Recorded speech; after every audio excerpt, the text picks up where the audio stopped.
अरे पाना के पतैया हो पापा की साथे दिहल हो दनामा।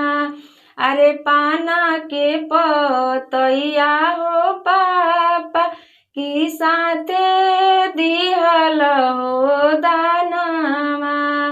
अरे बचपन से पोसलाए पापा अपनी हो महलिया। अरे बचपन से पोसलाए पापा अपनी हो महलिया।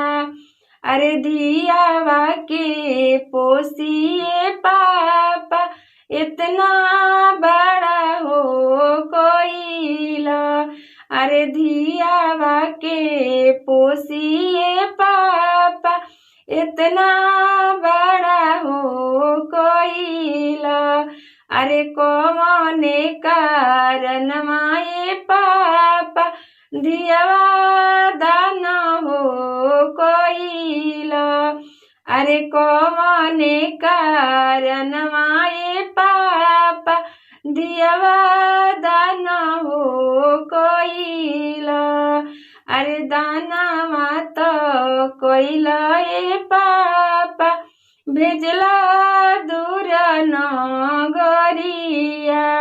अरे दाना मात कोइला ए पापा भेजला दूर नगरिया।